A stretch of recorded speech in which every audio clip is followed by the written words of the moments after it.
আসসালামু আলাইকুম ভিউয়ার্স, এই যে কোটিটি আমি ডিজাইন করব আমার একটি কাস্টমার রিকোয়েস্টে, এই জন্য আমি নিচের পোর্শনটা খুলে নিচ্ছি। নিচের পোর্শনটা সুন্দর করে সাবধানে খুলতে হবে যেন না কাটে কোথাও, কারণ মানুষের জিনিস, সেই সাবধানে কাজ করতে হবে। তারপরে আমি সেটা খুলে নিয়ে, খুলতে যা ঝামেলা, তারপরে আমি ফাস্ট করে আপনাদেরকে দেখাচ্ছি, ধীরে দেখাইতে গেলে তো অনেক সময় লেগে যাবে।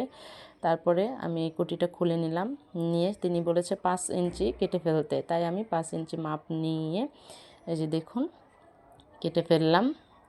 কেটে তারপরে এইটারই মাপে এর নিচে যে কাপড়টা লাগাবে, অর্গানজা একটি কাপড় দিয়ে গেছিলো, সেই কাপড়ের উপরে ফেলে তারই মাপে অতটুকুই কাপড় লাগাবো, এই জন্য সেটার মাপ নিচ্ছি।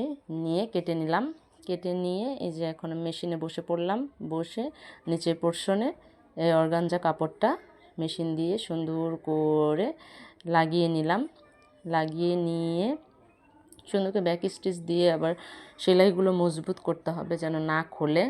তারপরে তার উপর দিয়ে আবার সাইডটা সুন্দর করে কুটির সাইডটা, ডিজাইনের সাইডটা ধীরে ধীরে ধীরে ধীরে সেলাই করে নিলাম, কারণ সেখানে অনেক ছোট ছোট ছোট ছোট পাল ছিল, সেগুলো মেশিনে খুব ডিস্টার্ব করছিল। আমি খুলে খুলে নিয়ে সেগুলো জোড়া দিয়ে নিলাম। জোড়া দিয়ে নিয়ে আবার ব্যাক স্টিচ দিয়ে সেলাই কমপ্লিট করলাম। কোটির উপরে ধীরে ধীরে আমি আবার চাপ সেলাই দিয়ে নিলাম। সেলাইয়ের উপর চাপ সেলাই দিলে ভালো হয়, এই জন্য চাপ সেলাইটা দিয়ে নিলাম। চাপ সেলাই দিয়ে আবার যে জোড়াটা দিয়েছি সেই জোড়ার উপরও চাপ সেলাই দিয়ে নিচ্ছি। দেখুন সুন্দর করে চাপ সেলাই দিয়ে নেওয়ার পরে আমি এটার মাপটা নিয়ে, পেছনে যে পাটটা ছিল সেটা তো বড়, সেটার মাপে আবার সে অর্গানজা কাপড়টা আবার কেটে নিচ্ছি। দেখুন অর্গানজা কাপড়টা কেটে নিয়ে আমি আবার লেজ লাগাবো। এখন উনি লেজও দিয়ে গেছে সেই কালারেরই, সুন্দর করে উপর দিয়ে লেজটা লাগাই নিলাম। লাগাই নিয়ে সাইডটা আবার সুন্দর করে চাপ সেলাই দিয়ে বসাই দিলাম, লেজটা যেন উঁচু হয়ে না থাকে। তারপরে নিচে পোর্শনটা আমরা সেলাই করে নিলাম জোড়া দেওয়ার পরে। এই তো আমার প্রায় সেলাই হয়ে গেল কমপ্লিট। তারপরে আপনি দেখবেন এই কোটিটার ফাইনাল লুক।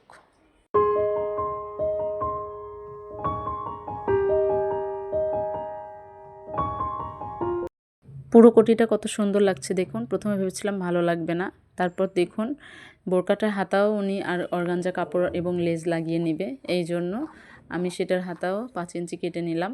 হাতা কেটে নিয়ে অর্গানজা কাপড়টা ফেলে সেটারও মাপ নিলাম। মাপ নিয়ে এই যে কেটে নিচ্ছি। আর এটার মাপ নিয়ে কেটে নিয়ে আমার হাতার লম্বা ছিল 22 টেকাতে হবে, আমি 2 ইঞ্চি বেশি নিলাম, যে এদিকে জয়েন্টে যাবে আবার ওদিকে মোহরা সেলাই করতে হবে। আর যদি বাড়তি মনে হয় তাহলে একটু কেটে নিব, সমস্যা নেই।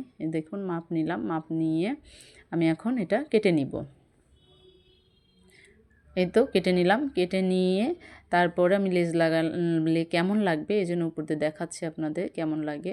মাশাআল্লাহ ভালোই লাগছে। প্রথমে ভেবেছিলাম ভালো লাগবে না, তারপরে হাতাটা সেলাই হওয়ার পর দেখুন অনেক সুন্দর হয়েছে মাশাআল্লাহ।